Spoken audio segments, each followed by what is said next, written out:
Welcome everyone. Today we'll be exploring a fascinating topic from Islamic inheritance laws, specifically the case of the missing person. On this slide, you'll see the title, Inheritance of a Missing Person, along with some important details. We'll discuss how the state of a missing individual, whether alive or dead, is determined, especially when their status is uncertain.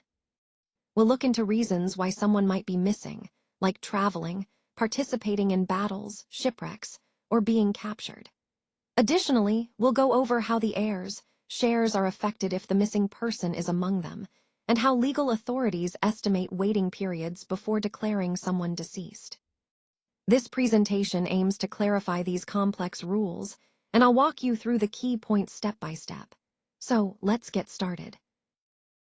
Let's take a closer look at this slide. Here, we're exploring a specific example of inheritance distribution, which ties into the broader theme of our presentation, understanding how assets are divided among heirs. You'll notice at the top, it says Copyright 2025 by Continuous Learning Development, showing the source and the year for our reference. Now, the key calculation here is remains. 6 minus 5 equals 1. This represents the remaining estate after certain shares have been allocated, setting the stage for how the distribution will unfold.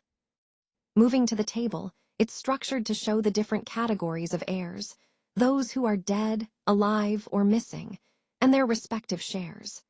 For example, the first row indicates a dead individual and an alive individual, both with a share of 1. The next row shows a dead person with a half share and an alive person, specifically the husband, who receives 3 parts. Then we see a mother with her share divided into 1 part and a full brother who also gets 1 part.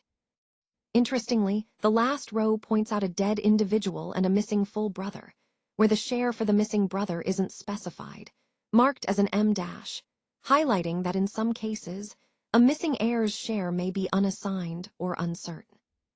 Most importantly, this table illustrates how different heirs, whether alive, dead, or missing, affect the overall distribution.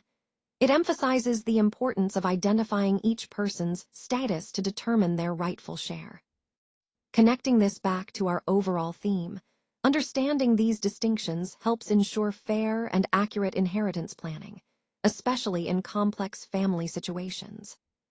So, in essence, this slide underscores the significance of carefully analyzing each heir's status to properly allocate the estate, something essential for anyone involved in estate planning or inheritance law.